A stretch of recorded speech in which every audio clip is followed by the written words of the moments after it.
대학교 1학년 여대생, 80대 재벌회장과 결혼. 그 뒤에 숨겨진 진실이 밝혀지자 대한민국 전체가 충격에 빠졌습니다. 10월의 어느 아침 1학년 학생들이 생애 첫 중간고사를 준비하며 분주하던 그때 명문 한국대학교의 학생 커뮤니티 에브리타임에 충격적인 소식 하나가 올라왔습니다. 국어 국문학과 1학년 이서연, 80대 노인과 결혼식을 올린다는 소식이었습니다.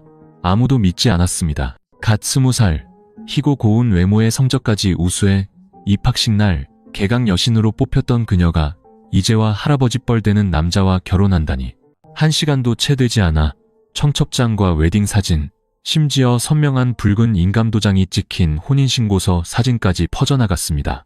네티즌들을 더욱 경악시킨 것은 신랑이 바로 박태준 회장이라는 사실이었습니다. 90년대 재계의 거물이었던 그는 은퇴 후 경기도 가평의 고풍스러운 대저택에서 은둔 생활을 하고 있었습니다. 사진 속 서연의 얼굴에는 어색함이 없었습니다. 재벌가의 시집가는 신부의 수줍은 미소도 아니었습니다. 마치 세상의 오해에 익숙하다는 듯 담담하면서도 어딘가 지친 듯한 눈빛이었습니다. 곧 수많은 댓글이 쏟아졌습니다. 예쁘게 생겨서 결국 돈 보고 가는구나. 인생 역전하려고 할아버지한테 시집가다니. 부끄러운 줄도 모르네. 저 영감님 몇 달 살겠어? 유산 생각하면 남는 장사지. 딸 자식 힘들게 공부시켜놨더니 애비뻘 남자한테 시집 보내네. 오직 서연만이 침묵했습니다. 해명도 반박도 없었습니다. 언론사에 전화해도 그녀는 담담하게 말할 뿐이었습니다. 저는 잘못한 게 없으니 해명할 필요도 없어요. 하지만 결혼식 5일 후 남편 박 회장이 30년 전 경제 사건과 관련하여 검찰에 갑자기 소환되었습니다. 언론은 불에 기름을 부은 듯 들끓었습니다. 이 결혼은 위장된 자금 세탁 계획이었을까? 20살 여대생은 노회한 재벌의 법적 방패막이에 불과했을까? 이때부터 이 이야기는 단순한 나이 차이 나는 결혼 스캔들이 아니었습니다. 그것은 믿음, 명예, 진실이라는 이름의 거대한 태풍이 되었습니다. 한 여대생의 예라는 대답 뒤에는 30년 가까이 숨겨져 있던 진실이 있었습니다. 그리고 모든 것이 빛 속으로 드러났을 때 대한민국 사회 전체는 침묵하며 한 가지 사실을 인정해야만 했습니다. 때로는 가장 잘못된 것처럼 보이는 일이 한 인간이 할 수 있는 가장 올바른 일일 수 있다는 것을. 8월, 서울에는 예측할 수 없는 초가을 장맛비가 내렸습니다. 축축하고 조용하며 때로는 이해하기 힘든 비는 활기차면서도 냉정한 이 도시의 사람들을 닮았습니다. 분주한 인파 속에서 한국대학교 국문과 1학년 이서연은 평범해 보이는 삶을 살았습니다. 꼬박꼬박 수업을 듣고 학생 식당에서 밥을 먹고 신촌의 작은 골목길에 있는 자취방에서 살았습니다. 강원도가 고향인 서연은 중학생 때 아버지를 여의고 재봉사로 일하던 어머니마저 심장병이기 판정을 받았습니다. 서연은 우수한 성적으로 대학에 합격했습니다. 모두가 그녀가 가난한 집안의 자랑이자 첫 희망이라고 믿었습니다. 입학 후 서연은 조용히 지냈습니다. 누구와도 깊이 어울리지 않았고 동아리 활동도 사진을 찍거나 SNS에 올리는 것도 좋아하지 않았습니다. 많은 친구들이 그녀를 차갑고 도도하다고 생각했지만 사실 서연은 자신을 지키기 위한 평온한 껍질을 두르고 있었을 뿐입니다. 한 번은 과모임에서 과대표가 물었습니다. 서연아, 넌 동아리 활동 안 해? 너처럼 글 잘 쓰는 애는 문학 동아리가 딱인데. 서연은 그저였게 웃으며 답했습니다. 전 아르바이트 때문에 바빠서요. 제게 글쓰기는 알려지기 위한 게 아니라 제 자신을 잊지 않기 위한 거예요. 그 대답에 모두가 조용해졌습니다. 이 소녀에게는 뭔가 다른 점이 있었습니다. 매일 아침 5시에 일어나 도시락을 싸고 수업이 끝나면 버스를 타고 용산역 근처 빵집에서 아르바이트를 했습니다. 밤에 자취방에 돌아오면 고향에 계신 어머니와 통화하고 책을 읽다 잠들었습니다. 서울 한복판에서의 외로운 생활에 서연은 단 한 번도 불평한 적이 없었습니다. 하지만 여느 때와 다름없던 어느 날 저녁, 아르바이트를 마치고 나오자 쏟아지는 비 속에서 서연은 평생 상상조차 해본 적 없는 결정의 순간과 마주했습니다. 낯선 번호로 온 문자 메시지였습니다. 자네 어머니의 20살 시절과 꼭 닮았군. 만약 동의해준다면 자네 어머니를 살리고 그녀가 놓쳐버린 것을 되찾을 기회를 주게. 그 전화번호는 박태준 회장의 것이었습니다. 훗날 온 국민이 그녀의 남편으로 알게 될 남자였습니다. 그날 밤 서연은 잠들지 못했습니다. 자취방 처마 밑에 앉아있는데 문틈으로 바람이 스며들고 가로등 불빛이 손에 들린 읽다만 책 위로 반사되었습니다. 머릿속에는 질문 하나가 계속 맴돌았습니다. 만약 내가 동의한다면 이건 내 젊음을 파는 걸까? 아니면 그저 딸로서 엄마를 위해 해야 할 일을 하는 걸까? 울지도 웃지도 않았습니다. 그저 그녀의 눈빛은 바깥의 어둠보다 더 깊게 가라앉았습니다. 자신의 인생이 이제부터는 되돌릴 수 없는 길로 접어들 것임을 알았기 때문입니다. 서연은 비가 내려온 마을 들판이 하얗게 변한 어느 날 오후 고향 집으로 향했습니다. 빗속을 걸어 집으로 들어서는 그녀의 손에는 여전히 소박하고 축축한 가방이 들려 있었습니다. 어머니 최은숙 씨는 희미한 등불 아래에서 손님의 옷을 깁고 있었습니다. 딸을 본 어머니의 헬쑥한 얼굴이 환해졌습니다. 어쩐 일이니? 갑자기. 주중이었기에 서연은 말없이 자리에 앉았습니다. 잠시 후 그녀가 천천히 입을 열었습니다. 엄마, 드릴 말씀이 있어서 왔어요. 무슨 일인데 그렇게 심각해? 서연은 깊은 숨을 들이쉬고 옷자락을 매만지며 말했습니다. 저 결혼하려고요. 최 여사의 손에 있던 바늘이 툭 떨어졌습니다. 그녀의 눈이 커지고 입술이 떨렸습니다. 내가 잘못 들었지? 이제 겨우 1학년, 20살도 안 됐는데 누구랑? 어디 사는 사람인데? 서연은 고개를 숙인 채 목소리가 메어 말했습니다. 조촐하게 식만 올릴 거예요. 시끄럽게 하진 않을 거고요. 그분 성함은 박태준, 80살이세요. 최 여사는 그 자리에 얼어붙었습니다. 집 전체가 정적에 휩싸인 듯 시계 초침 소리와 처마 끝에서 떨어지는 빗소리만 들렸습니다. 최 여사는 목소리를 떨며 되물었습니다. 서연은 대답 없이 고개만 살짝 끄덕였습니다. 그 순간 최 여사는 바닥에 주저앉아 가슴을 부여잡고 누군가 심장을 찢는 듯 절규했습니다. 안 돼. 절대 안 돼. 서연아, 너 미쳤니? 네가 지금 무슨 짓을 하는지 알아? 내 아버지 뻘되는 늙은이랑 결혼을 해? 서연은 그저 조용히 앉아 있었습니다. 그녀의 눈은 더 이상 내면의 갈등을 숨기지 못했습니다. 엄마가 충격받으실 거 알아요. 하지만 엄마에게 시간이 얼마 남지 않은 것도 알아요. 심장수술, 더는 미룰 수 없잖아요. 최 여사는 흐느꼈습니다. 내가 얼마를 살든 상관없어. 하지만 내 인생 전부를 그런 결혼과 맞바꾸지는 마. 맞바꾸는 게 아니에요. 제 선택이에요. 엄마에게 빚을 졌고 그분은 엄마가 생각하는 그런 나쁜 분이 아니에요. 그 말에 최 여사는 더욱 두려워졌습니다. 그녀는 떨리는 몸으로 일어서며 거친 숨을 몰아쉬었습니다. 서연이 다가가 부축하려 하자 그녀는 손을 뿌리쳤습니다. 박 회장님은 내가 평생 잊으려고 했던 사람이야. 나를 모든 걸 버리고 떠나게 만든 사람이라고. 네가 지금 어떤 일에 얽히고 있는지 넌 몰라. 서연은 침묵했습니다. 그녀는 이미 알고 있었습니다. 박 회장의 눈빛에서, 낡은 편지들 속에서, 그리고 과거를 통째로 묻어버린 듯한 그의 먼 시선 속에서 읽어냈습니다. 하지만 그녀는 여전히 그 길을 갔고 돌아왔고 고개를 끄덕였습니다.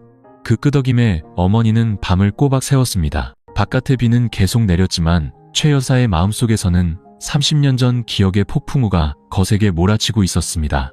동이틀 무렵 서연은 일어나 서울로 돌아갈 짐을 쌌습니다. 어머니는 배웅하지 않았지만 서연이 망문을 열었을 때 나지막이 말했습니다. 네가 정했다면 막지는 않겠다. 하지만 이것만은 기억해라. 사람들은 네 순진함을 용서할 수는 있어도 세상은 네가 충분히 강하지 않다면 유별난 사람을 용서하지 않아. 서연은 어머니를 돌아보며 말했습니다. 네, 강해질게요. 전 아무도 감히 선택하지 못할 길을 가고 있으니까요. 그리고 그녀는 완전히 새로운 인생을 향해 걸어나갔습니다. 서연이 결혼식을 올리던 날, 동네 사람들은 아무도 자기 눈을 믿지 못했습니다. 긴 머리에 맑은 얼굴, 슬픈 눈을 한 20살 소녀는 웨딩드레스도 베일도 아닌 단아한 흰색 원피스를 입고 있었습니다. 식장도, 결혼 행진곡도, 친구나 친척도 없었습니다. 마당에 놓인 작은 상 위에는 술잔 2개, 간소한 상차림, 그리고 하루 전 미리 서명해둔 혼인신고서 옆에 놓인 가족관계 증명서가 전부였습니다. 박태준 회장은 맞은편 나무 의자에 앉아 있었습니다. 그는 흰 셔츠에 회색 정장 바지를 입고 있었습니다. 얼굴에는 노쇠한 기색이 역력했지만 젊은 시절의 품위가 여전히 남아있었고 특히 그 눈빛은 여전했습니다. 그 눈은 마치 자신이 평생을 놓쳐버렸던 과거의 한 여인을 보는 듯 서연을 향해 있었습니다. 아무도 웃지 않았고 아무도 축하하지 않았습니다. 증인이 되어달라고 초대한 구청 직원이 종이를 들고 건조하게 읽어내려갈 뿐이었습니다. 금일, 저희는 대한민국 국민 박태준, 80세, 거주지 경기도 가평군과 대한민국 국민 이서연 19세 대학생 간의 합법적인 혼인을 증명합니다. 서연은 고개를 숙였습니다. 떨리지는 않았지만 그녀의 시선은 모든 이의 눈길을 피했습니다. 주변의 모든 시선이 동정 혹은 경멸이라는 글자를 담고 있음을 알았기 때문입니다.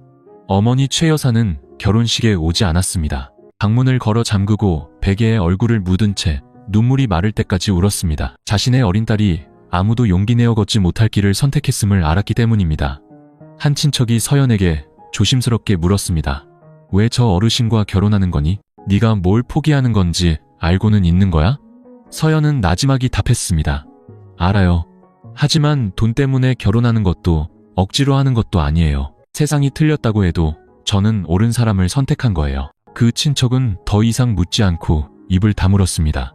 예식이 끝나자 박 회장은 일어나 서연의 손을 조용히 잡았습니다.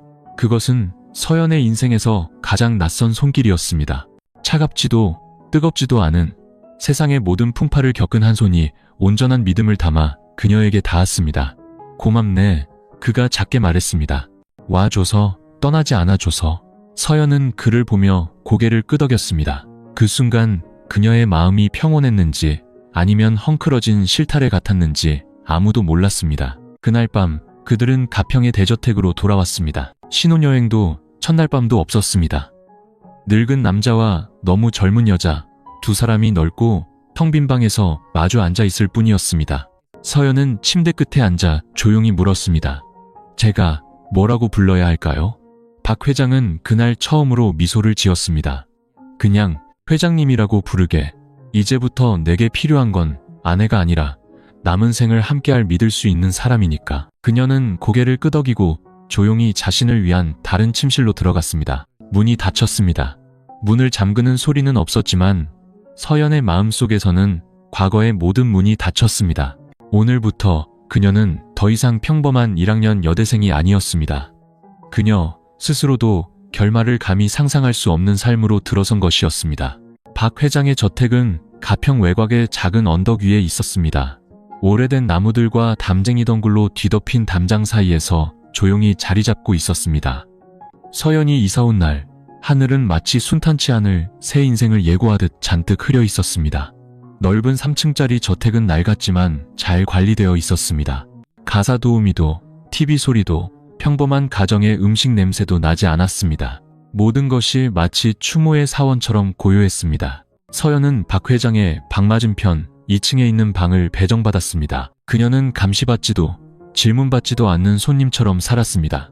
매일 아침 박 회장은 발코니에서 책을 읽었고 서연은 간단한 아침을 준비해 맞은편에 앉았습니다. 대화는 거의 없었고 아무도 아내라는 단어를 입에 올리지 않았으며 부부인 척하지도 않았습니다. 먹고 싶은 거라도 있나?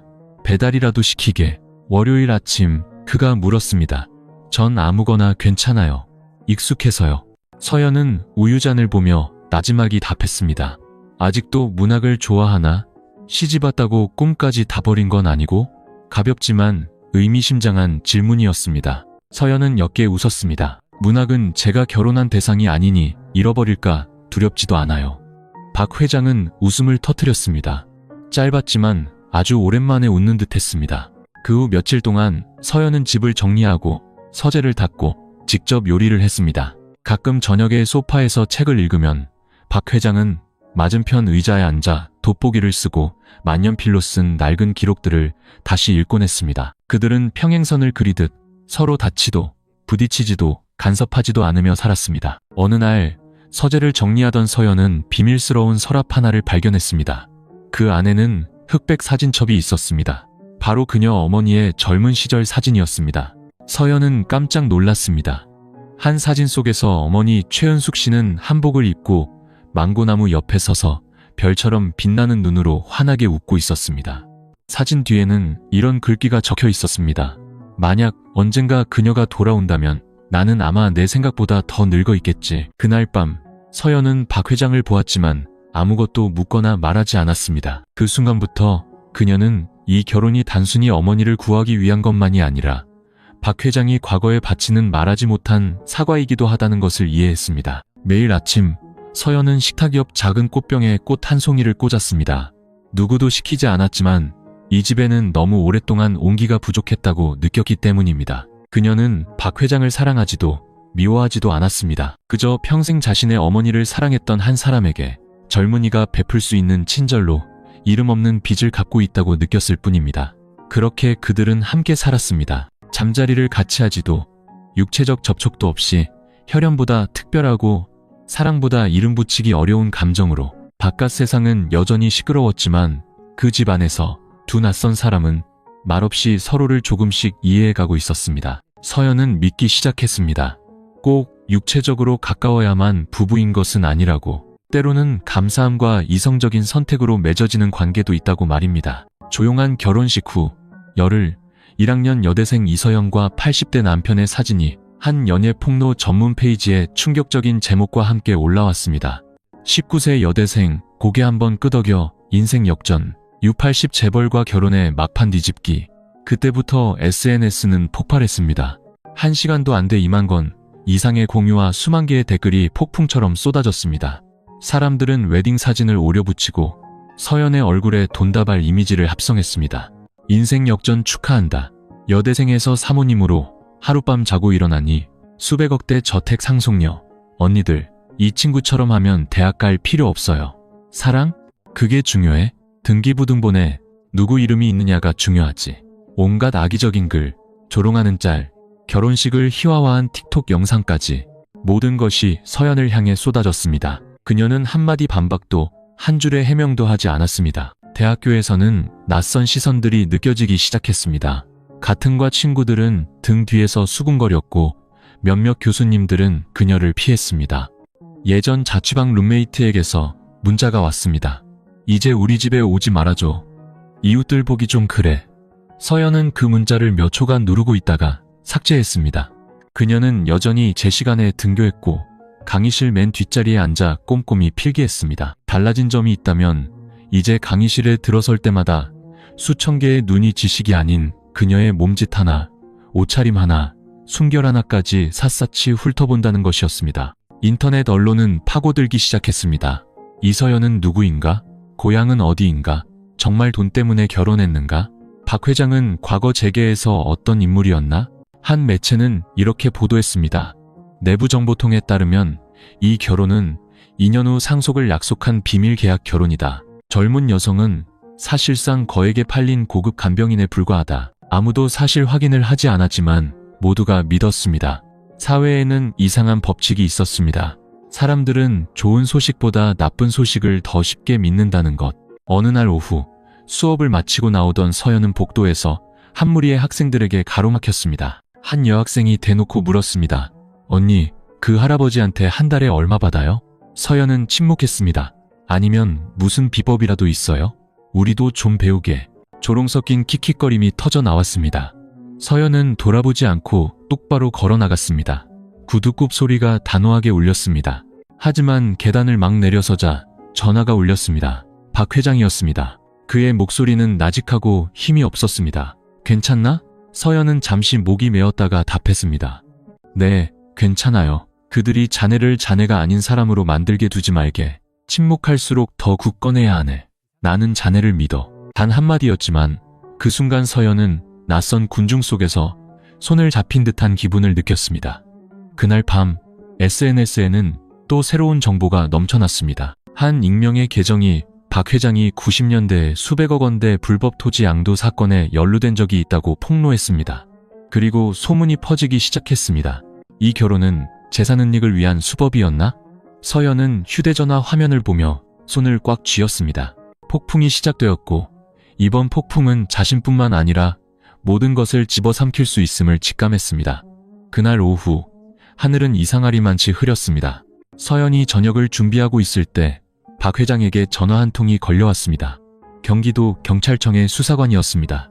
서연은 그가 전화를 내려놓는 손이 미세하게 떨리는 것을 보고 얼어붙었습니다. 내일 참고인 조사를 받으러 오라고 하는군. 서연은 이유를 묻지 않았습니다. 90년대의 불투명한 토지 양도 사건에 대한 소문이 저절로 퍼진 것이 아니라는 것을 알았기 때문입니다. 누군가 현재를 무너뜨리기 위해 과거를 다시 끌어낸 것이었습니다. 괜찮으세요? 서연이 조용히 물었습니다. 나이가 들었으니 이제 마주할 때도 됐지. 자네는. 그는 고개를 들어 서연을 보았습니다.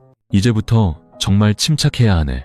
사람들은 진실이 필요한 게 아니라 자신들이 믿고 싶은 것을 믿을 핑계가 필요할 뿐이야. 서연은 고개를 끄덕였지만 심장이 숨막힐 듯이 뛰었습니다. 다음 날 아침 박 회장은 이른 시간에 저택을 떠났습니다. 경찰의 연행도 수갑도 없었습니다. 그저 번호판 없는 검은 세단 한 대가 조용히 문 앞에서 그를 기다릴 뿐이었습니다. 그는 흰 셔츠 차림으로 서연의 배웅도 받지 않고 스스로 차에 올랐습니다. 오지 말게. 그럴 필요 없어. 그가 차문을 닫기 전에 말했습니다. 하지만 서연은 여전히 그 자리에 서서 차가 나무들 뒤로 사라지는 것을 지켜보았습니다.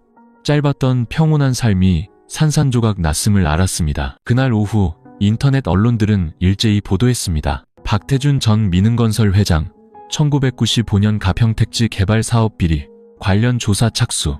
여론은 다시 들끓었습니다. 이번에는 서연이 늙은 남자와 결혼했다는 비난이 아니었습니다. 더 잔인한 말들이 쏟아졌습니다. 돈 세탁을 위한 결혼, 1학년 여대생은 재산 은닉을 위한 위장막, 치밀하게 계획된 한판의 도박. 서연이 다니는 대학교에서도 우려의 목소리가 나오기 시작했습니다. 그녀는 학과장실로 불려갔습니다. 교수는 조심스럽게 말했습니다. 이서연 학생의 일이 학과의 명예에 영향을 주고 있어요. 잠시 휴학하는 걸 고려해보는 게 어떨까? 서연은 그들을 원망하지 않았습니다. 생각할 시간을 달라고만 하고 두 배는 무거워진 어깨로 방을 나섰습니다. 그날 밤 저택은 그 어느 때보다 싸늘했습니다. 서연은 저녁을 먹지 않았습니다. 거실에 홀로 앉아 있었습니다. 앞에는 1학년 장학금 증서와 함께 박 회장이 손수 쓴 편지가 놓여 있었습니다. 자네는 아무것도 할 필요 없네. 그저 자네답게 친절하고 굳건하게 살아가게. 나는 충분히 오래 살아서 알고 있네. 사회는 범죄는 잊을지 몰라도 우리가 약해 보인다면 유별난 것은 절대 용서하지 않는다는 걸. 여기까지 읽자 서연의 눈에서 눈물이 조용히 흘러내렸습니다. 아무도 보지 못했지만 그녀가 자신이 무죄라고 믿어주는 이 하나 없는 싸움 속에서 진정으로 외롭다고 느껴 처음으로 흘린 눈물이었습니다. 다음날 아침 서연은 직접 경찰서로 향했습니다. 2시간을 기다렸지만 아무도 그녀를 부르지 않았습니다. 당직 경찰관이 박태준 씨 가족이십니까? 라고 묻자 그녀는 법적인 아내입니다. 회장님은 도망치거나 회피하지 않을 것이며 저 또한 불법적인 일을 하지 않았다는 것을 확인받고 싶습니다. 라고 답했습니다. 경찰관은 그녀를 말없이 바라보다 고개를 끄덕였습니다. 저희도 그분이 도망칠 분이 아니란 건 압니다. 하지만 이 사건은 간단하지 않습니다. 많은 사람들이 그분이 옛날 일을 대신 덮어쓰길 바라고 있거든요. 서연이 물었습니다. 그럼 진실을 밝힐 기회는 있는 건가요? 그가 답했습니다. 누군가 다른 사람들이 묻으려 하는 것을 파헤칠 용기만 있다면요. 서연은 손을 꽉 쥐었습니다. 그 사람이 바로 자기 자신이어야 한다는 것을 알았습니다. 그날 밤 며칠간의 침묵 끝에 서연은 예고도 연락도 없이 막차를 타고 고향으로 향했습니다. 서연이 마을 어귀의 조용한 단층 집으로 들어섰을 때 어머니 최은숙 씨는 방에 누워 라디오를 듣고 있었습니다. 문틈으로 새어나오는 희미한 불빛이 한때는 빛났을 얼굴에 깊게 팬 주름을 비추고 있었습니다. 서연이 다가가 침대 곁에 앉아 어머니가 놀라 눈을 떴습니다. 네가 어쩐 일로 이 시간에? 엄마, 저한테 사실대로 말씀해 주세요. 박 회장님은 누구세요? 저한테가 아니라 엄마한테요. 방 안은 조용해졌습니다. 라디오에서 시사 뉴스를 읽는 소리만 들려왔습니다. 1995년 경제비리 사건이 수사 확대 방향으로 재조명되고 있습니다. 최 여사는 한숨을 쉬었습니다. 아주 작은 한숨이었지만 심장이 끊어지는 듯한 소리였습니다. 그리고 그녀는 일어나 침대 밑 작은 서랍을 열고 빛바랜 낡은 천 보따리를 꺼냈습니다. 그 안에는 보내지 못한 손편지 한 통이 있었습니다. 기울어진 글씨체, 군데군데 잉크가 번져 있었습니다. 그녀는 편지를 서연의 손에 쥐어주며 말했습니다. 읽어보렴. 이걸 읽으면 내가 왜 널 반대하지도 축복하지도 못했는지 이해할 거다. 회장님, 제가 이 편지를 쓰게 될 날이 올 거라고는 생각 못했습니다. 하지만 결국 저는 회장님께 사죄해야 할 빚이 있네요. 그날 회장님이 조사를 받을 때 저는 잘못한 사람이 회장님이 아니란 걸 똑똑히 알고 있었어요. 바로 제 남편 강민혁 씨가 당시 도지사로 있으면서 회장님을 비리 서류에 서명하도록 압박했죠. 회장님은 명예를 지키기 위해 침묵하셨고 저는 소위 말하는 가정의 평화를 지키기 위해 침묵했어요.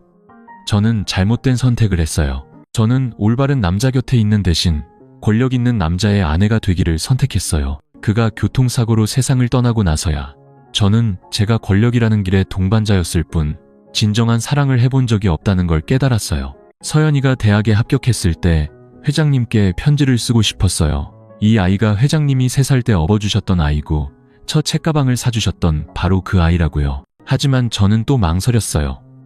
제 딸이 과거의 짐을 짊어질까 두려워서요. 만약 언젠가 그 아이가 돌아가기를 선택한다면, 만약 그 아이가 회장님의 삶으로 걸어 들어갈 용기를 낸다면 부디 회장님께서 조용히 그 아이의 엄마를 사랑했던 한 아버지처럼 그 아이를 사랑해주세요. 서연은 편지를 다 읽고 손을 떨었습니다. 눈물이 가득 고였습니다.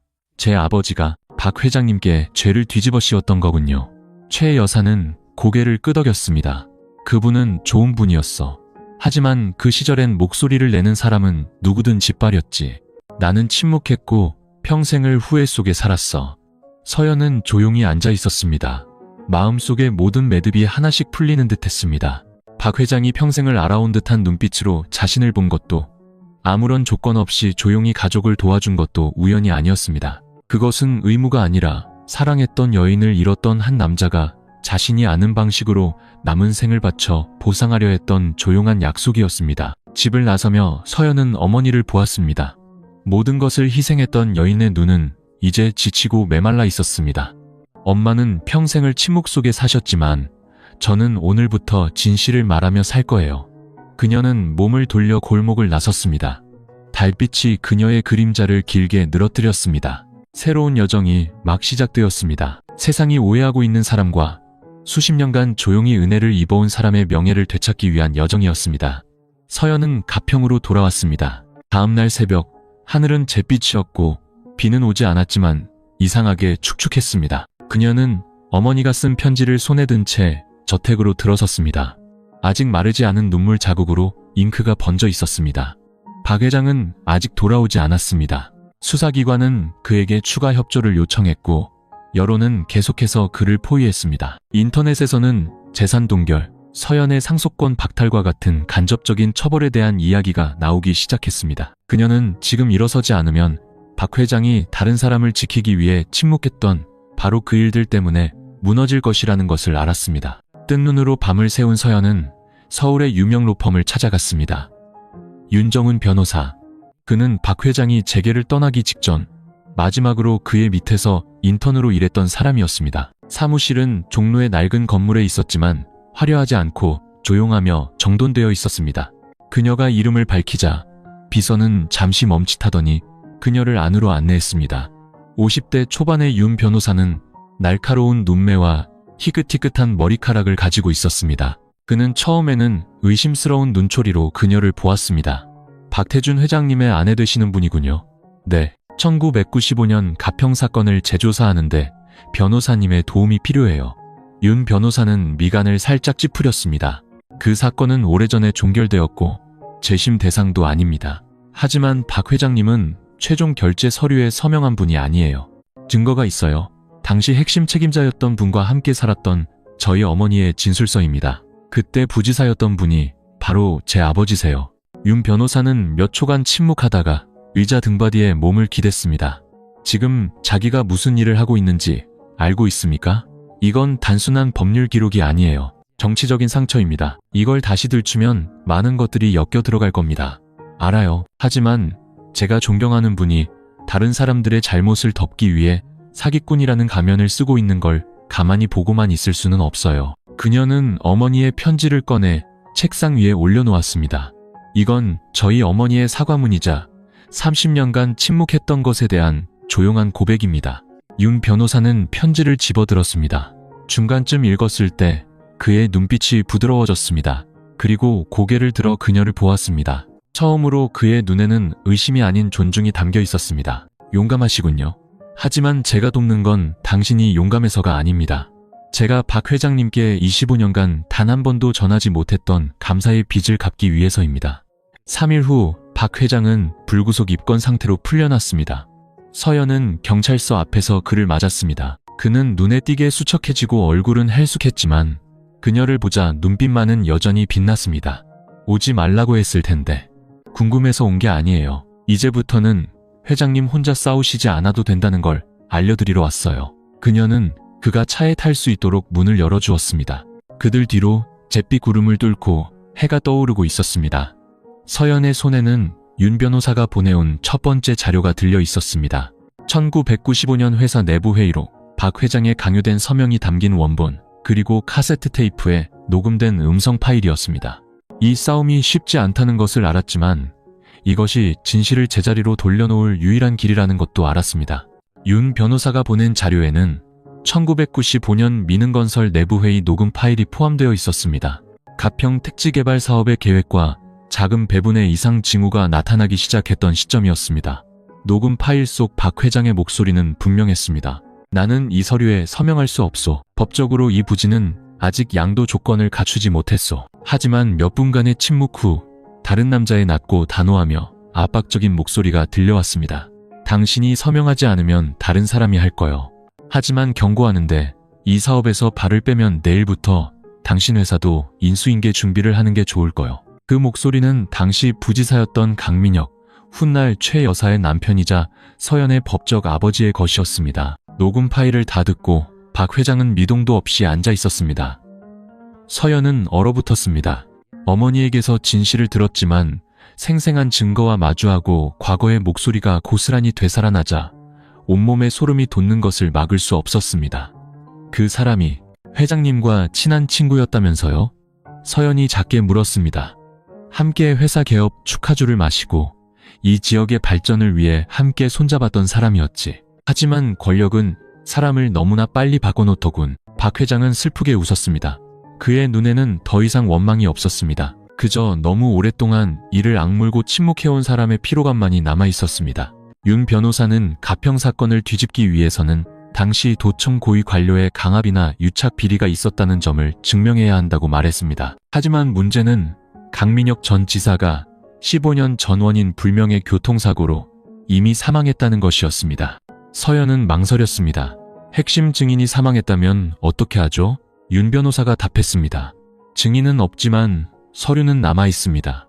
그리고 더 중요한 건 당시 결제 서류를 함께 검토했지만 책임을 회피했던 사람이 한 명 더 있습니다. 지금은 환경부 장관이 된 류성환이라는 사람입니다. 그 후 며칠 동안 서연은 조용히 추가 증거를 수집했습니다. 박 회장과 함께 경찰서에 드나들면서 반복적으로 나타나는 한 남자의 그림자를 보기 시작했습니다. 키가 크고 정장을 입은 그는 항상 복도 끝에서 오랫동안 통화를 했습니다. 한 번은 서연이 지나가자 그 남자는 일부러 전화기에 대고 큰 소리로 말했습니다. 옛날 일을 다시 들춰서 누가 편히 살 수 있겠어? 증거 좀 있다고 아무나 끌어낼 수 있을 거라 생각하지 마. 서연은 걸음을 멈췄습니다. 그가 누구인지는 몰랐지만 그의 눈빛에는 교묘하게 감춰진 공포가 서려 있었습니다. 과거가 자신의 소나기에서 조금씩 새어나가는 것을 느끼는 사람의 모습이었습니다. 그날 밤 서연은 과거 민흥건설에서 박 회장의 비서로 일했던 퇴직 직원을 찾아갔습니다. 그는 도시 외곽의 작은 집에서 혼자 살고 있었습니다.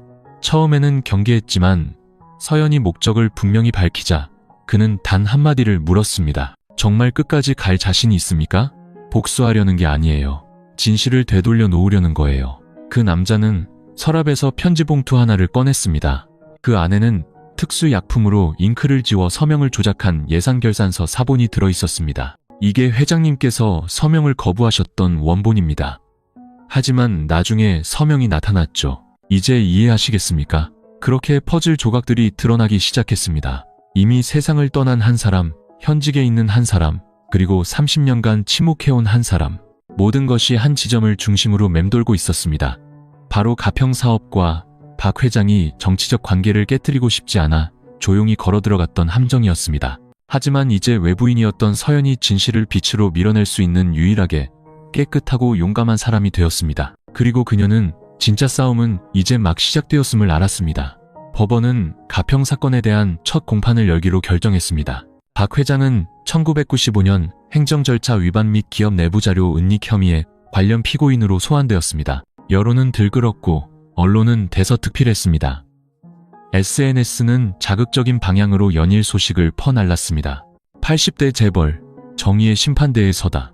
어린 아내, 함께 몰락하나, 재산 이익을 위한 결혼, 낡았지만 여전한 수법. 재판 전날 밤 서연은 박 회장과 함께 그의 서재에 앉아 있었습니다. 그녀가 거의 들어가지 않았던 방이었습니다. 그는 손으로 무언가를 쓰고 있었습니다. 눈은 피로했고 손은 떨렸지만 글씨체는 여전히 단정했습니다. 아직도 정의를 믿으세요? 서연이 펼쳐진 서류를 보며 물었습니다. 그는 바로 대답하지 않고 옅게 웃었습니다. 정의는 더디게 오지만 잠들지는 않는다고 믿네. 다만 가끔은 그걸 깨워줄 사람이 필요할 뿐이지. 그는 노트를 덮어 그녀 쪽으로 밀었습니다. 만약 내일 내가 돌아오지 못하면 이걸 읽어보게. 하지만 정말 모든 것을 알고 싶을 때만. 그날 밤 서연은 잠을 이루지 못했습니다. 머리맡에 놓인 노트를 보았습니다. 마치 판도라의 상자처럼 아직 하지 못한 모든 말과 흉터로 아문 모든 상처가 담겨있는 듯했습니다. 새벽녘 비가 부슬부슬 내리기 시작했습니다. 그녀는 기다리지 못하고 노트를 펼쳤습니다. 그 안에는 그녀의 온 마음을 무너뜨리기에 충분한 짧은 편지가 있었습니다. 서연아, 네가 이 글을 읽고 있다면 아마 나는 더 이상 내 곁에 없겠지. 너는 왜 내가 너와 결혼하는 것에 동의했는지 물었지. 그건 내가 네가 태어나기 전부터 너에게 빚을 졌기 때문이다. 너는 내가 끝까지 사랑했지만 침묵과 두려움 때문에 놓쳐버린 여자, 은숙 씨의 딸이다. 내 어머니가 결혼하던 날 나는 그 도시를 떠나 그녀의 삶에서 나를 지워버렸다. 하지만 3년 후 그녀가 아이를 낳았다는 소식을 듣고 나는 조용히 돌아왔다. 멀리서 지켜보기만 했다. 무언가를 깨트리려는 게 아니라 단지 네가 평안한지 확인하고 싶어서. 그러던 어느 날 나는 그 집 마당에서 은숙 씨와 강민혁 씨가 다투는 소리를 들었다. 강민혁 씨가 소리쳤다. 저 애는 내 핏줄이 아니야. 당신이 키우고 싶으면 당신이 알아서 해. 나는 그날 담벼락 뒤에 서 있었지만 안으로 들어가지 않았다. 하지만 나는 네가 내 친딸이라는 것을 알았다. 그때부터 나는 지인을 통해 은숙 씨에게 몰래 생활비를 보냈다. 절대 내 이름을 드러내지 않았다. 네가 대학에 합격했을 때 나는 조용히 입학식에 가서 네가 하얀 원피스를 입고 교문으로 들어서는 것을 지켜보았다. 사람들은 우리 결혼이 이상하다고 말하지만 사실 그것은 내가 남은 생 동안 너를 합법적으로 돌보고 지켜줄 수 있는 유일한 방법이었다. 미안하다. 너와 결혼해서가 아니라 너를 너무 오랫동안 혼자 압박감 속에 두어서. 나는 한 번도 내가 아버지의 자격이 있다고 생각한 적이 없어서 밖에서 맴돌기만 했다. 하지만 네가 욕을 먹고 모욕을 당하고 억지로 어른이 되어야 하는 모습을 보면서 더 이상 외부인으로만 있을 수는 없었다. 세상이 어떤 이름으로든 우리가 서로 사랑하는 것을 허락하지 않더라도 나는 네가 알았으면 좋겠다. 내가 언제나 아버지의 방식으로 너를 사랑했다는 것을. 서연은 노트를 내려놓았습니다. 눈물이 소리 없이 끝없이 흘러내렸습니다. 모든 진실이 한꺼번에 터져나왔습니다.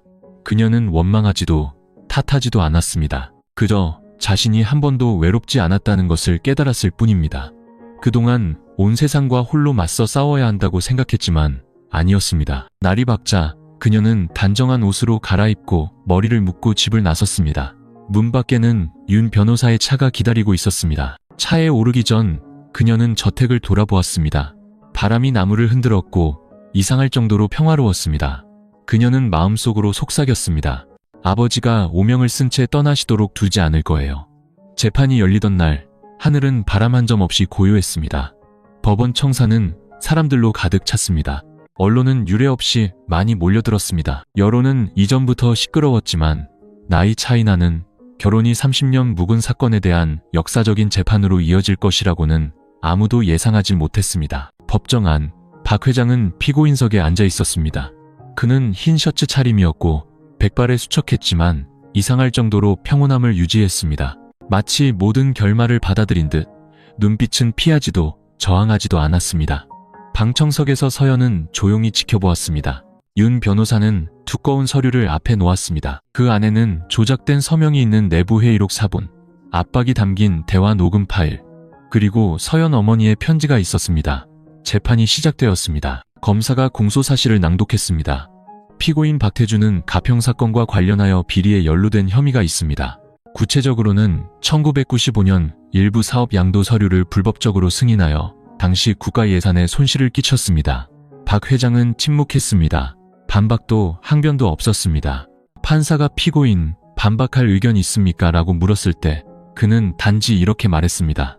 제가 한 일이 정의에 해를 끼쳤다면 책임을 질 준비가 되어 있습니다. 하지만 재판장님, 제 변호인이 진실을 진술할 기회를 주십시오. 제가 세상을 떠나기 전에 다시 한번 오명을 쓰게 하지는 말아 주십시오. 법원은 허락했습니다. 윤 변호사가 앞으로 나섰습니다. 그의 목소리는 낮고 분명했으며 한 글자 한 글자가 사람들의 마음에 밝히는 듯했습니다. 오늘 저희는 용서를 구하러 온 것이 아니라 진실을 되돌려 놓으러 왔습니다. 피고인은 1995년 서류 승인을 거부했지만 이후 강압과 고립 속에서 권력과 거짓으로 높은 자리에 오른 이들의 정치적 희생양이 되었습니다. 이것은 박 회장과 강민혁 전 부지사 사이의 대화 녹음 파일입니다. 이것은 잉크 제거 약품을 사용한 흔적이 발견된 위조 서명 사본입니다. 그리고 이것은 가장 중요한 증인의 편지입니다. 당시 박 회장에게 서명을 강요했던 사람의 아내이자 지금 방청석에 앉아있는 저 여성의 어머니가 쓴 것입니다. 법원은 증거 확인을 요청했습니다. 녹음 파일이 법정 전체에 공개적으로 재생되었습니다. 당신이 서명하지 않으면 당신 회사는 넘어가게 될 거야. 당신 서명은 더 이상 개인의 의견이 아니라 정치적 책임이야. 방청석에서 웅성거리는 소리가 터져 나왔습니다. 몇몇 기자들은 미친 듯이 노트북을 두드리기 시작했습니다. 발언 기회가 주어지자 서연이 앞으로 나섰습니다. 제 이름은 이서연입니다. 1학년 대학생이며 혼인신고서에 따라 박태준 회장님의 법적 딸이자 혈연에 따른 친딸입니다. 법정 전체가 경악했습니다. 재판장이 미간을 찌푸렸습니다. 서연은 누구의 허락도 기다리지 않고 말을 이었습니다. 목소리는 떨리지 않았습니다. 저는 한때 인터넷에서 경멸당하고 돈만 밝히는 여자, 재산 세탁의 도구로 불렸던 사람입니다. 하지만 오늘 제가 여기 선 것은 제 자신을 해명하기 위해서가 아니라 단 한 번도 저를 상처 입히지 않은 유일한 아버지를 지키기 위해서입니다. 평생 명예를 다투지도 이익을 구하지도 않았지만 다른 사람의 잘못을 덮기 위해 억울한 누명을 써야 했던 분입니다. 그 중에는 제 양아버지도 포함되어 있습니다. 법정은 물을 끼얹은 듯 조용해졌습니다. 서연은 어머니의 편지를 꺼내 재판부에 제출했습니다. 이것은 강민혁 전 지사의 아내였던 최은숙 여사의 확인서입니다. 남편이 박 회장에게 비리 서류에 서명하도록 강요했다는 사실을 인정하는 내용입니다. 저희 어머니는 침묵했지만 오늘 제가 어머니를 대신해 말하겠습니다. 윤 변호사가 마지막으로 말했습니다. 저희는 재판부의 행정상 위법 혐의를 기각하고 박태준 회장님의 명예를 회복시켜 주실 것을 요청합니다. 그리고 지난 30년간 보호받아온 관련 인물들에 대한 재수사를 촉구합니다. 재판은 휴정되었고 박 회장은 서류 심사 결과를 기다리는 동안 저택으로 돌아가도록 허락받았습니다. 돌아오는 차 안에서 서연은 그의 손을 잡고 속삭였습니다. 이제야 이렇게 부르는 걸 용서하세요, 아버지. 박 회장은 말없이 고개만 끄덕였습니다. 그날 밤 그는 심한 피로를 호소했습니다. 의사가 왔을 때 혈압은 급격히 떨어졌지만 그는 입원을 거부했습니다. 집에 있게 해주시오. 이제 됐어. 나는 오늘을 기다려왔네. 다음 날 아침 언론은 일제히 보도했습니다. 법원이 가평 사건을 잠정 중단하고 새로운 수사 방향을 열어 당시 고위직들의 책임을 묻기로 했다고. 박 회장은 30년 만에 법을 어겼다는 오명에서 벗어나 명예를 회복했습니다. 결혼으로 인생을 바꾸려던 여자로 불렸던 그녀는 사회 전체가 예상치 못한 일을 해냈습니다. 하지만 서연이 그 신문 기사를 들고 방으로 들어갔을 때 박 회장은 이미 평화롭게 잠들어 있었습니다. 평생의 짐을 내려놓은 사람처럼 편안한 얼굴이었습니다.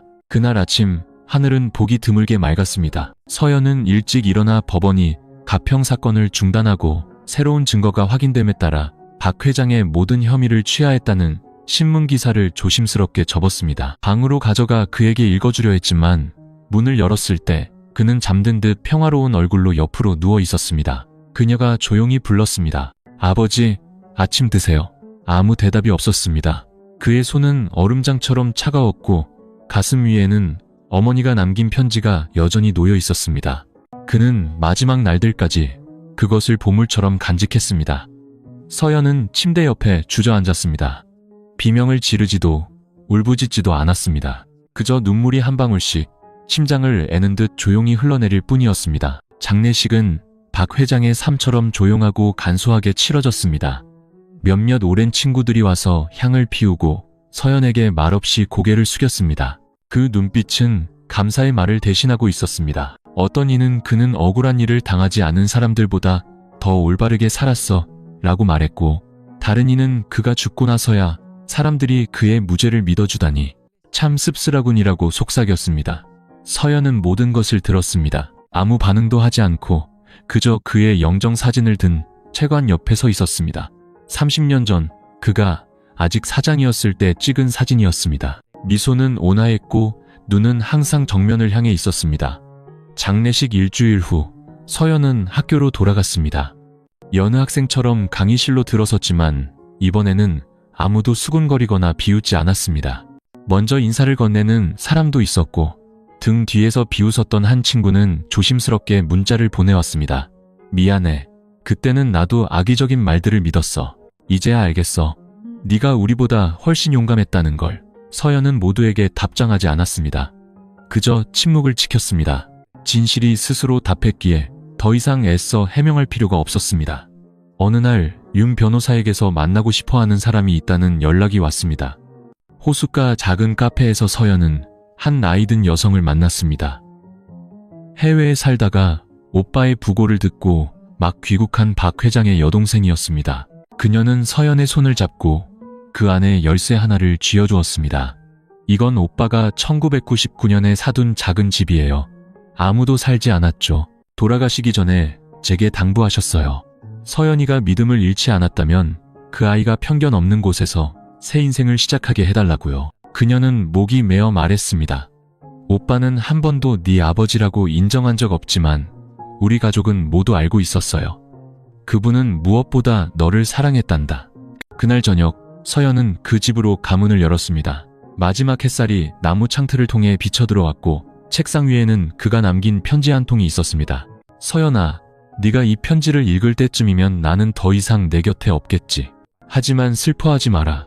나는 아무 미련 없이 떠나니까. 나는 침묵 속에 살았고 그렇게 떠날 것이다. 하지만 눈을 감기 전에 온 세상이 등을 돌렸을 때도 나를 버리지 않은 딸이 있었다는 사실이 자랑스럽다. 나를 믿어줘서 고맙다. 평생 억울하게 짊어지고 다녔던 내 이름을 네가 대신 씻어주어서 고맙다. 자신의 마음에 충실하게 살아줘서 고맙다. 나를 눈물로 기억하지 마라. 네가 해낸 일로 내가 80평생을 살아도 해내지 못했던 그 일로 기억해다오. 진실과 마주하고 끝까지 그것을 지켜낸 것을. 서연은 편지를 접었습니다. 그날 밤 그녀는 모든 것을 다시 써 내려갔습니다. 한탄하기 위해서가 아니라 기록하기 위해서였습니다. 어떤 것들은 이야기되지 않으면 올바르게 살다 조용히 떠나간 사람들처럼 잊혀질 것이라는 걸 알았기 때문입니다. 박 회장이 세상을 떠난 지 한 달 후 서연은 대학생의 삶으로 돌아왔습니다.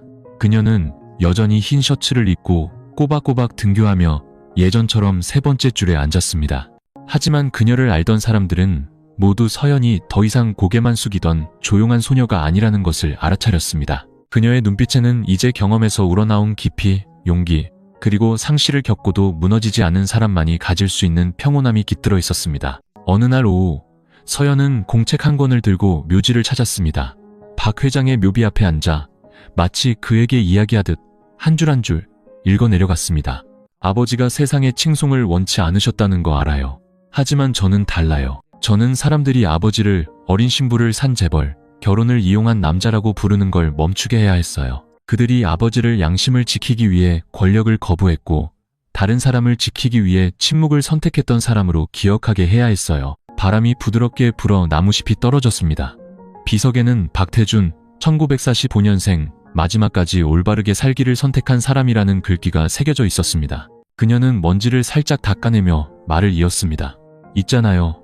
학교에서 저한테 불굴의 의지 장학금을 주겠대요. 처음으로 사람들이 제 이름을 명예의 전당에 올리면서 저 아이가 정말 자격이 있을까? 라는 물음표를 붙이지 않았어요. 그녀는 미소 지었습니다. 씁쓸하지도 고통스럽지도 않은 폭풍우를 지나온 사람의 미소였습니다. 서연은 여러 사회활동에 참여하기 시작했습니다. 로스쿨에서 주최하는 어린이와 법적 진실 프로젝트의 자원봉사자로 활동하며 억울한 사건에 휘말린 경우 상속 절차에 어려움을 겪는 고아들, 그리고 가족의 명예를 지키는 방법을 모르는 가정들을 도왔습니다. 어느 날 한 친구가 물었습니다. 넌 국문과인데 왜 법률 서류 다루는 일을 해? 그녀는 그저 답했습니다. 어떤 이야기들은 내가 다시 이야기하지 않으면 평생 잘못된 이야기로 남게 될 테니까. 그리고 그녀는 이야기했습니다. 자기 자신이 아니라 박 회장에 대해 오해받고 고립되고 시대에 의해 버려졌지만 결국 자신이 조용히 지켜온 딸에 의해 명예를 되찾은 한 아버지에 대해 이야기했습니다. 학기 말 강연에서 한 교수님이 서연에게 진실과 믿음에 대해 발표해달라고 요청했습니다. 그녀는 일어나 천천히 말했습니다. 때로는 진실을 지키기 위해 우리는 괴짜 취급을 받고 조롱당하고 심지어 상처받는 것을 감수해야 합니다. 하지만 어느 날 우리가 더 편하게 살기 위해 침묵한다면 우리 역시 이미 너무나 연약한 정의를 죽이는데 일조하는 것입니다.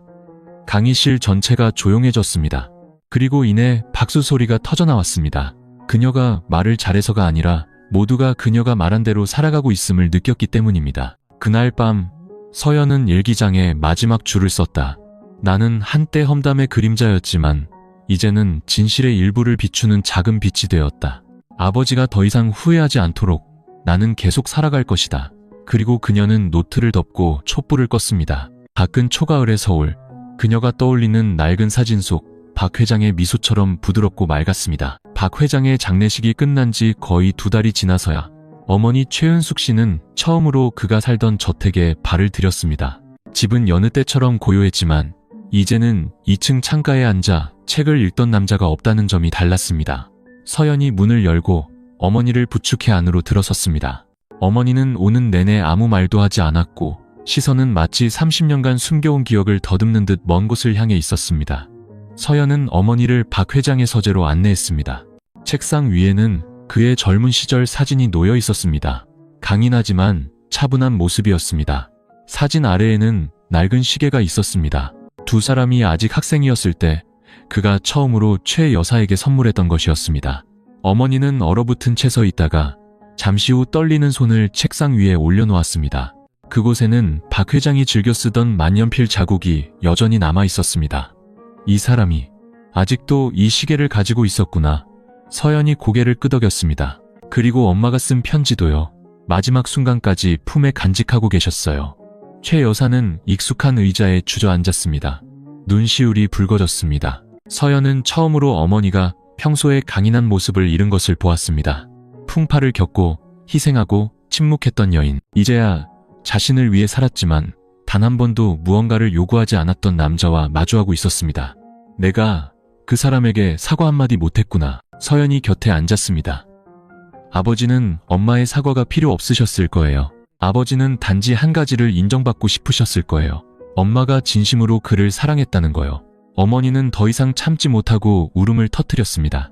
사랑했어. 아주 많이. 하지만 난 잘못된 선택을 했지. 난 지위 있는 남자를 택했어. 그때는 그게 너에게 더 나은 미래를 줄 거라고 생각했으니까. 하지만 지난 30년간 네가 아플 때마다, 우리 집이 어려울 때마다 뒤에서 도와준 건 항상 그 사람이었어. 난 고맙다는 말 한마디 못했는데. 서연은 어머니의 손을 잡았습니다. 세월과 후회, 그리고 온전치 못한 가정을 지키기 위해 정당한 사랑을 묻어버렸던 그 손은 거칠어져 있었습니다. 잠시 후 최 여사는 혼자 2층 박 회장이 머물던 방에 가보겠다고 했습니다. 서연은 따라가지 않았습니다. 어머니가 스스로 걸어가도록 두었습니다. 어떤 대화는 살아있는 자와 떠난 자 사이 침묵 속에서만 이루어져야 한다는 것을 알았기 때문입니다. 방 안에서 최 여사는 주위를 둘러보았습니다. 서재는 그대로였고 침구는 단정하게 개켜져 있었습니다. 책상 위에는 보내지 않고 기억하기 위해라고 적힌 일기장이 있었습니다.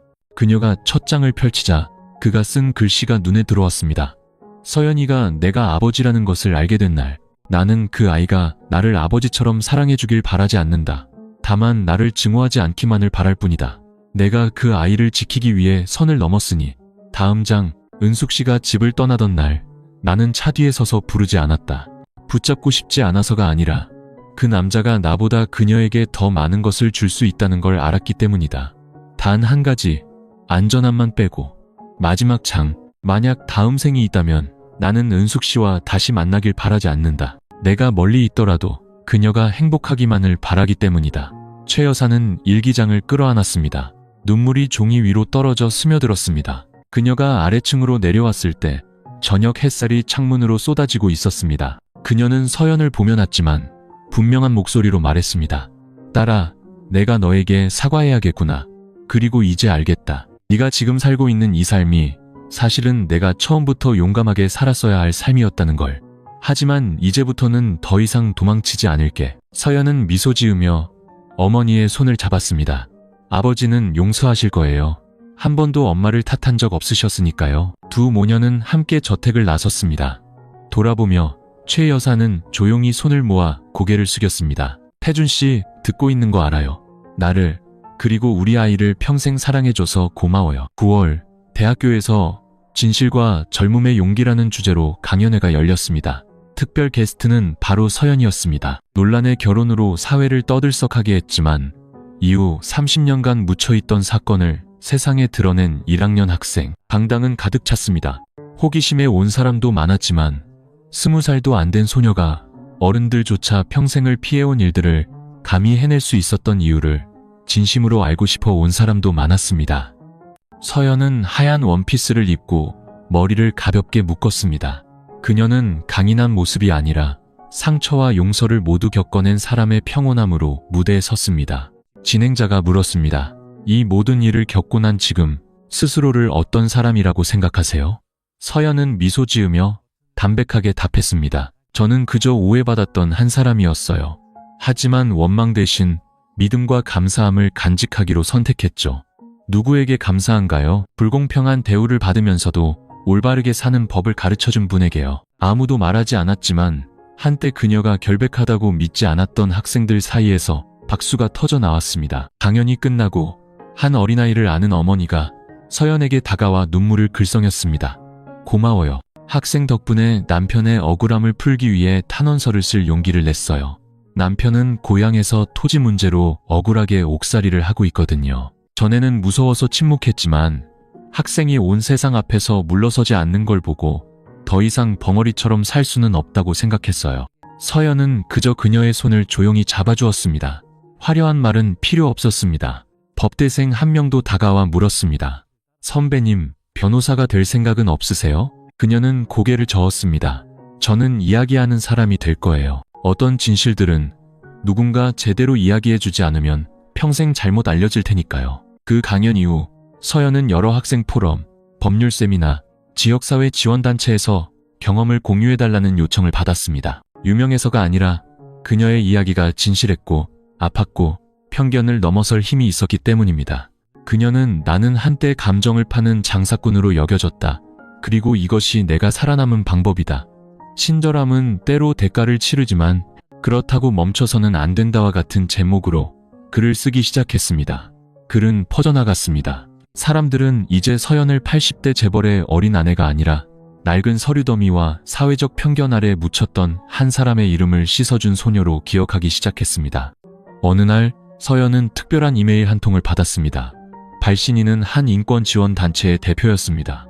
편지에는 이렇게 쓰여 있었습니다. 저희는 억울한 피해자들을 많이 지원해왔지만 자신의 이야기를 감히 털어놓는 사람은 거의 없었습니다. 당신의 이야기는 진실에는 진실되게 사는 사람이 필요하다는 증거입니다. 저희와 함께 동행해 주시겠습니까? 그녀는 바로 답장하지 않았습니다.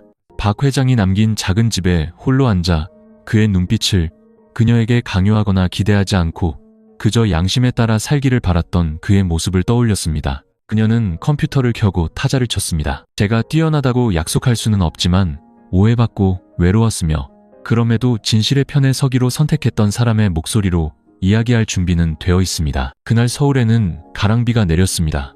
서연은 창밖을 보며 낡은 일기장을 손에 들고 한 줄을 더 썼다. 진정한 평화는 사람들이 나를 칭찬할 때가 아니라 내가 더 이상 비난을 두려워하지 않을 때 찾아온다. 그리고 그녀는 미소 지었습니다. 이제 누군가 그 애가 누구야?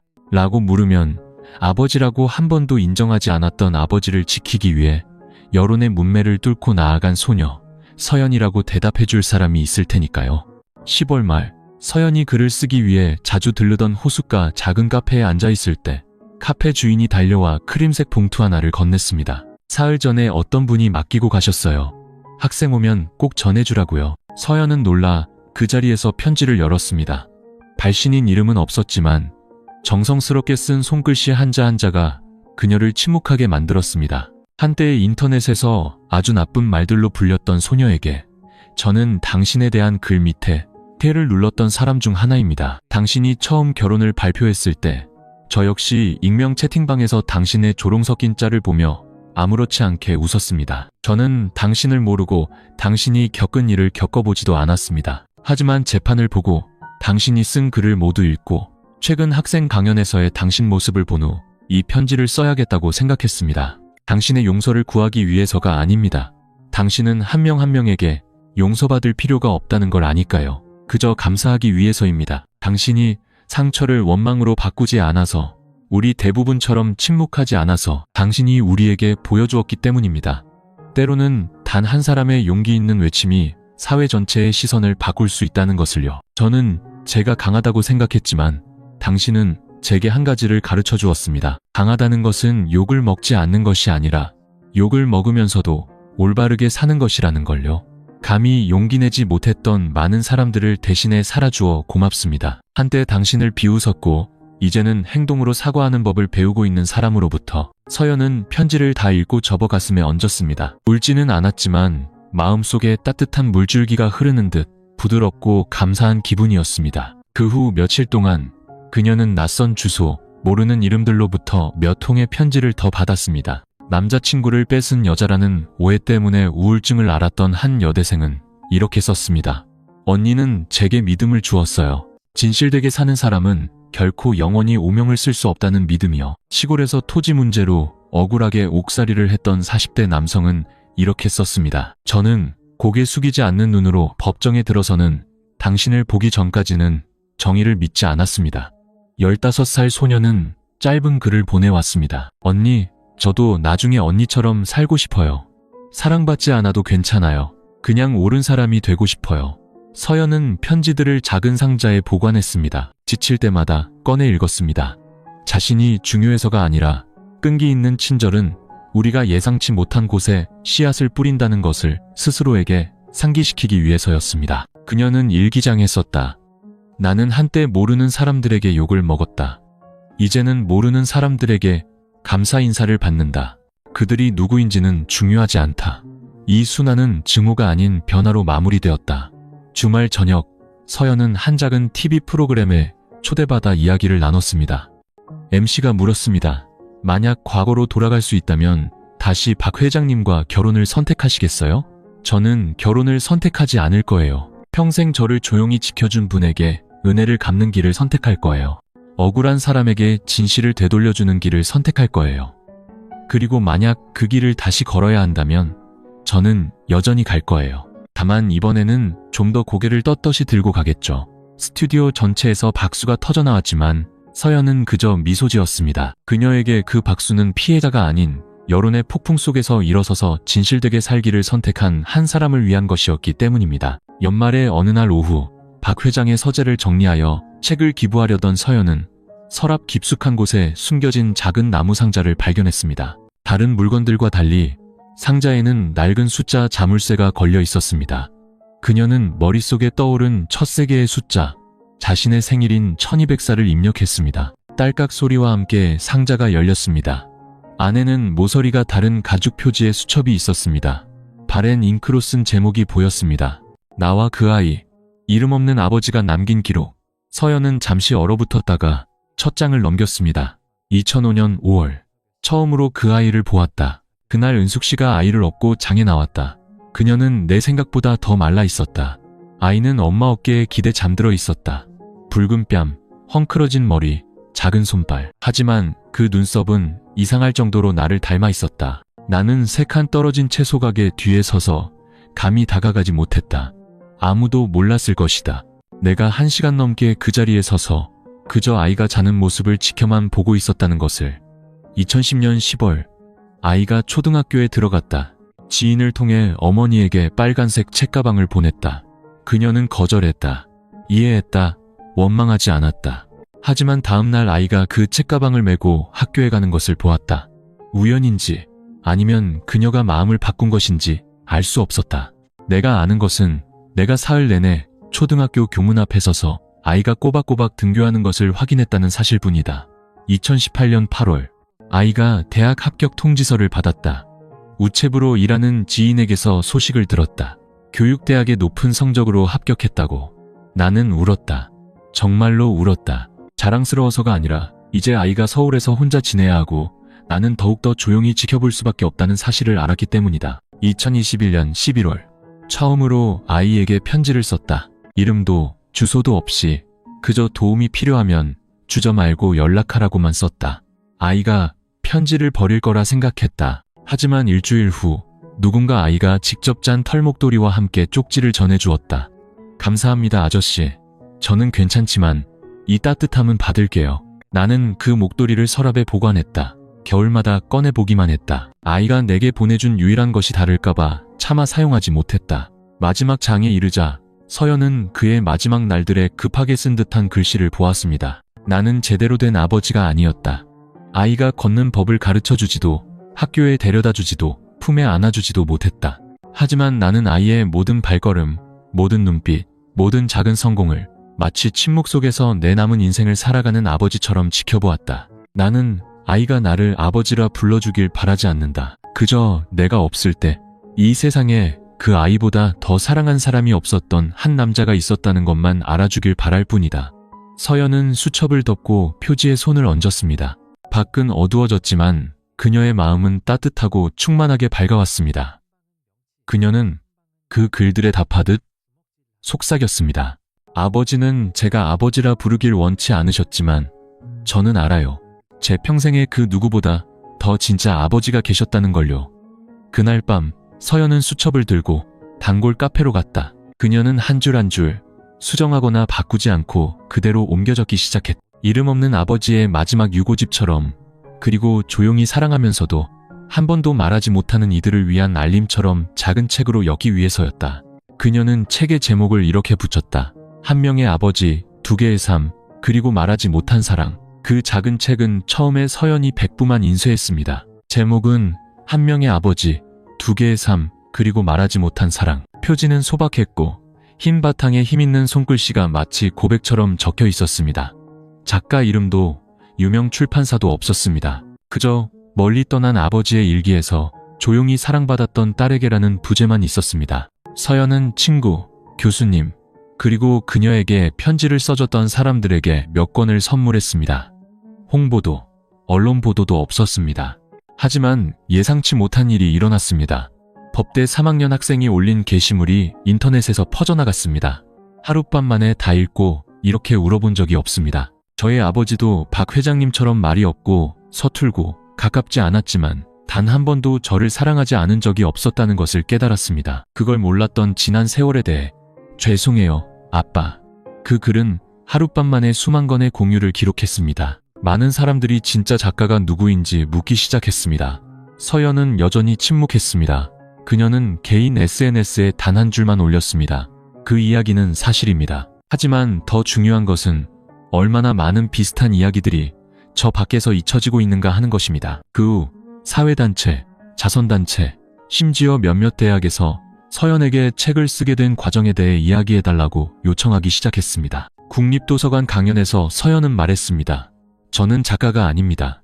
유명해지려고 글을 쓴 것도 아닙니다. 그저 제가 기록하지 않으면 아버지가 남기신 것들이 수많은 좋은 사람들이 살고 죽고 세상에 아무 흔적도 남기지 못한 채 잊혀지는 것처럼 사라질 거라고 생각했습니다. 몇몇 분들이 읽고 감동받을 수도 있겠죠. 하지만 단 한 사람이라도 아버지에 대한 시선을 바꾸거나 진실의 편에 설 용기를 얻는다면 저는 제가 옳은 일을 했다고 생각합니다. 한 작은 출판사가 그 후 연락해와 더 많은 부수로 책을 재출간하자고 제안했습니다. 그들은 소박한 문체를 그대로 유지하고 서연의 여정과 책이 퍼져나가는데 도움을 준 사람들에 대한 감사 인사를 담은 작은 부록만 추가하고 싶어 했습니다. 서연은 단 한 가지 조건으로 동의했습니다.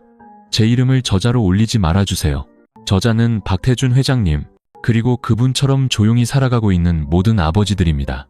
책은 이름 불리지 못한 아버지가 아들에게라는 새로운 제목으로 정식 출간되었습니다. 광고도 없이 독자들이 서로에게 추천하며 입소문만으로 그의 가장 많이 팔린 감동적인 책 티오피오에 올랐습니다. 어느 날 서연은 지방의 한 소녀에게서 편지를 받았습니다. 저희 엄마는 가족의 반대로 저를 임신했을 때 포기할 생각이었대요. 하지만 언니가 쓴 책을 읽고 엄마가 말씀하셨어요. 박 회장님도 인정받지 못하면서 아이를 지키려 했는데 엄마는 너를 지켜야겠다. 혼자서라도. 언니는 한 아버지의 명예뿐만 아니라 저처럼 태어나지 못할 뻔한 아이들도 구한 걸지도 몰라요. 서연은 편지를 조용히 읽었습니다. 울지도 소리 내지도 않았지만 자신이 아무도 예상치 못한 일을 시작했다는 것을 알았습니다. 그날 저녁 서연은 사회에 긍정적인 기여를 한 젊은이들을 위한 시상식 무대에 섰습니다. 그녀는 꽃다발도 트로피도 받지 않았습니다. 그녀는 단 한마디만 했습니다. 저는 여기 계신 분들 중 최고가 아닙니다. 하지만 한 가지는 확실히 압니다. 올바르게 이야기된 친절함은 그 어떤 판결보다 더 강한 힘을 가집니다. 장내 모든 사람이 일어나 박수를 쳤습니다. 서연은 조용히 무대에서 내려왔습니다. 가방 안에는 새로운 원고가 들어 있었습니다. 이번에는 자신의 이야기가 아니라 최근 한 학생이 제보해준 억울한 사연을 가진 복권파는 할머니의 이야기였습니다. 이제 서연은 단지 이야기되는 사람이 아니었습니다. 아무도 들어주지 않는 사람들을 위해 다시 이야기하는 사람이 되었습니다. 이름 불리지 못한 아버지가 아들에게라는 책의 예상치 못한 성공 이후 서연은 매주 수백 통의 이메일, 편지, 메시지를 받았습니다. 대부분은 오해받거나 억울함을 겪었거나 아무도 믿어주지 않아 침묵했던 평범한 사람들의 비범한 이야기였습니다. 누명을 쓰고 퇴학당한 대학생, 남편 집안에 의해 양육권을 빼앗긴 미혼모, 동명이인이라는 이유로 억울하게 체포되었던 늙은 택시기사, 그리고 아버지가 누군지 모르지만 아버지가 단 한 번이라도 자신을 사랑했기를 바라는 수많은 아이들. 어느 날 밤, 서연은 박 회장이 남긴 작은 집 창가에 앉아 있었습니다. 앞에는 아직 읽지 않은 편지 더미가 쌓여 있었습니다. 모든 사람의 고통을 해결해 줄 수는 없지만 박 회장이 평생 조용히 해왔던 일, 즉 들어주는 거든 할 수 있다는 것을 알았습니다. 그래서 서연은 우리는 오해받았다라는 작은 모임을 만들었습니다. 신문에도 법정에도 오르지 못했지만 진실이기에 가치가 있는 이야기들이 모이는 곳이었습니다. 돈을 모으거나 후원을 받거나 언론의 주목을 받지도 않았습니다. 그저 몇 명의 대학생, 작가 지망생, 박 회장의 사건을 맡았던 늙은 변호사, 그리고 이서연이라는 한 소녀가 매주 함께 모여 제대로 이야기되지 못했던 사연들을 읽고 기록하고 다시 써내려갔습니다. 그들은 간판도 없지만 항상 빛으로 가득한 2층 카페에서 작업했습니다. 어느 날 14살 소년이 서연을 찾아와 서툰 그림 한 장을 내밀었습니다. 누나, 이건 제가 그린 우리 할아버지예요. 사람들은 할아버지가 감옥에 다녀왔다고 배신자라고 해요. 하지만 엄마는 할아버지가 이장님의 비리를 고발하려다 감옥에 갔다는 걸 아무도 모른다고 했어요. 서연이 물었습니다. 누나가 이 그림으로 뭘 해주길 바라니? 소년이 대답했습니다. 모르겠어요. 그냥 누나가 사람들이 우리 할아버지 이야기를 읽게 해줄 수 있다면 할아버지가 더 이상 다른 이름으로 불리지 않을 것 같아서요. 서연은 소년을 안아주었습니다. 이것이 바로 자신이 계속해야만 하는 이유라는 것을 깨달았습니다. 단 3개월 만에 모임은 50개가 넘는 이야기를 기록했습니다. 그들은 매주 한 편의 이야기와 함께 사파나 자료 사진을 올리는 작은 블로그를 만들었습니다. 독자는 많지 않았지만 글을 읽은 사람들은 침묵할 수 없었습니다. 한 교사는 이렇게 공유했습니다. 저는 학생들을 이해한다고 생각했습니다. 하지만 도둑질로 퇴학당했지만 사실은 숨겨진 자기 노트를 되찾으려 했던 소년의 이야기를 읽고 울었습니다. 그리고 제 학생들에게 더 많이 사과하기 시작했습니다. 한 노인은 이렇게 썼습니다. 나는 평생을 억울함 속에 침묵하며 살았다. 하지만 이제 내 이야기를 보낸다. 해명하기 위해서가 아니라 내 손주들이 할아버지가 올바르게 살았다는 것을 알게 하기 위해서. 프로젝트는 떠들썩한 방식이 아니라 한 사람이 다른 사람에게 진솔하게 이야기하는 방식으로 퍼져나갔습니다. 사람들은 서연을 작은 진실의 기록자라고 부르기 시작했습니다. 그녀는 그저 웃으며 말했습니다. 어떤 진실도 누군가 계속 살아갈 힘을 준다면 결코 작지 않아요. 한 젊은 기자가 서연을 인터뷰하며 물었습니다. 그렇게 많은 시간이 흐른 지금 여전히 오해받는 것이 두려우신가요? 그녀는 망설임 없이 답했습니다. 저는 오해받는 것이 두렵지 않아요. 저는 올바른 사람들이 제대로 이야기되지 않는 것이 두려울 뿐이에요. 만약 올바르게 산 사람이 평생 오명을 쓰고 살아야 한다면 그 사회는 아이들에게 무엇을 가르치겠어요? 그날 밤 서연은 일기장에 기록했다. 아버지, 저는 계속하고 있어요. 너무 많은 편지를 읽느라 지치고 눈이 침침할 때도 있지만 저는 여전히 믿어요. 제대로 이야기된 모든 이야기는 살아있는 사람과 이미 떠난 사람 모두에게 열리는 문이라는 것을요. 칭찬 없이 한평생을 사셨지만 제게 이름 없는 사람들을 위한 목소리를 낼 기회를 주셔서 감사해요. 초겨울 아침, 서울 공기가 차가워졌다.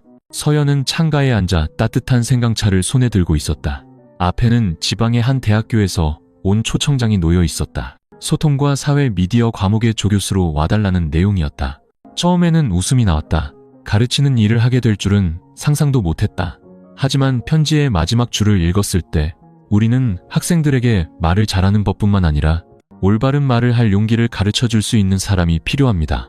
그녀는 침묵했고 깨달았다. 어쩌면 그녀의 여정은 글쓰기에서 멈추는 것이 아니라 다른 사람들에게 올바른 것들을 이야기하는 법을 가르치는 것일지도 모른다고. 서울을 떠나기 전 서연은 다시 한번 박 회장의 묘를 찾았다. 묘비에 그녀는 아무에게도 말하지 않고 작은 글귀 하나를 더 새겼다. 한평생 침묵으로 살았으나 만인을 위한 목소리를 남긴 사람. 그녀는 묘 앞에 천으로 감싼 단 한 권뿐인 아들에게 특별판을 놓았다. 그리고 약속하듯 작게 말했다. 아버지, 저 갈게요. 당단의 아버지의 이름을 가져가지는 않겠지만 아버지의 정신을 가져가서 오해받기를 두려워했던 젊은이들과 진실을 외면했던 이들에게 믿음을 다시 심어줄게요. 3개월 후 서연은 새 학교의 자리를 잡았다. 그녀는 강의할 때 자신을 교수가 아닌 이야기꾼이라고 불렀다. 그리고 첫 수업을 이런 질문으로 시작했다. 여러분, 진실이 왜 종종 미움받는지 아세요? 그건 누구의 비위도 맞춰주지 않기 때문입니다. 교실은 조용해졌다. 그리고 서연은 조용히 살았지만 딸을 사랑하면서도 인정하지 못했고 평생 젊은 여자와 결혼한 재벌이라는 오명을 썼던 한 늙은 남자와 조롱받았지만 자신의 믿음으로 그 아버지의 명예를 되찾아준 한 소녀의 이야기를 들려주었다. 수업이 끝나고 한 학생이 남아 말했다. 저는 억울한 사람이 정말로 누명을 벗을 수 있다고 믿지 않았어요. 하지만 선배님의 이야기를 듣고 다시 믿고 싶어졌어요. 그의 졸업식에서 서연은 연설을 하지 않았다. 그녀는 무대 뒤에서 진실을 다시 이야기한 사람이라는 이름의 장학금을 한 우수학생에게 수여했다. 자신이나 가족의 이야기를 진실되고 인간적으로 이야기할 용기를 낸 사람들을 위한 장학금이었다. 그녀는 뇌물수수 혐의로 7년간 억울한 옥살이를 한 어머니를 둔 한 여학생에게 그 장학금을 주었다. 상사의 죄를 뒤집어 쓴 피해자였을 뿐이었다. 그 여학생은 서연을 안고 흐느꼈다. 언니가 글을 쓰지 않았다면 저는 오늘 여기에 감히 서지 못했을 거예요. 서연은 그저 미소 지었다. 내가 글을 쓴 것은 하나의 일이지만 네가 계속 살아가는 것이야말로 기적이야. 그리고 아름다운 법칙처럼 한때 80대 재벌과 결혼한 어린 아내로 불렸던 서연의 이야기는 이제 비판적 사고와 미디어 윤리를 가르치는 교재에 실렸다. 그녀를 칭송하기 위해서가 아니라 학생들에게 인터넷에 무언가를 공유하기 전에 기억하라고. 모든 이야기 뒤에는 한 사람이 있고 모든 사람 뒤에는 우리가 결코 다 알 수 없는 진실이 있다는 것을. 어느 봄날 밤 서연은 새 아파트 발코니에 섰다. 바람은 부드럽고 거리는 조용했다. 그녀는 일기장을 펴 마지막 장을 썼다. 나는 한때 의심 속에서 남들과 다른 결혼 때문에 샅샅이 파헤쳐지며 살았다. 하지만 나는 그곳에서 걸어 나왔다. 이름 없는 아버지의 사랑과 실제하는 친절함에 대한 믿음을 가지고 나는 살아남았고 그 이상으로 나는 가치 있게 살았다. 이 이야기는 완벽한 여성이나 위대한 아버지에 대한 것이 아니다. 이것은 지극히 평범한 사람들이 혹독한 시선 속에서도 올바르게 살아낸 여정이다. 1학년 여대생 서연. 80대 노인과 결혼한다는 미친 것처럼 보이는 결정 때문에 여론의 막다른 길로 내몰렸다. 하지만 결국 바로 그 선택이 그녀를 수년간 숨겨져 있던 진실로 이끌었다. 아프지만 지극히 인간적인 진실. 신분도 설명도 없이 그저 이름 불리지 못한 조용한 사랑으로 평생 그녀를 지켜온 친아버지에 대한 진실. 이 이야기는 우리에게 깨닫게 한다. 혈연만이 가족을 만드는 유일한 것이 아니라 믿음, 포용, 그리고 자기 마음에 충실하게 살 용기야말로 사람과 사람을 가장 깊이 연결하는 것이라고. 서연은 피해자가 아니었다. 그녀는 떠들썩하지도 호소하지도 않고 그저 묵묵히 올바르게 살아가는 아주 특별한 종류의 용기를 증명하는 존재였다. 오해받았음에도 수백 개의 경멸 어린 시선을 지나왔음에도 불구하고, 그리고 조용한 아버지였던 박 회장.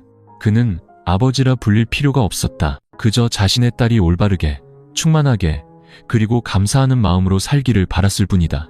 평생 동안 그는 다른 사람들의 평화를 위해 침묵을 선택했다. 그리고 바로 그 침묵이 그가 가장 사랑했던 딸에 의해 다시 이야기되었을 때 사람들의 마음을 움직이는 멀리 퍼져나가는 목소리가 되었다. 이 이야기는 우리에게 상기시킨다. 좋은 사람은 손해볼 수 있지만 친절함은 결코 무의미하지 않다고. 명예는 묻힐 수 있지만 진실은 올곧게 사는 사람이 있는 한 반드시 밝혀질 날이 온다고. 그리고 만약 당신이 의심 속에서 오해로 인해 상처받으며 살고 있다면 섣불리 절망하지 마라. 때로는 단 한 사람이 올바르게 사는 것만으로도 사회 전체의 시선을 바꾸기에 충분하니. 자신이 작다고 두려워하지 마라. 그저 올바르게 살아가라. 그러면 시간이 당신을 대신해 대답해 줄 것이다.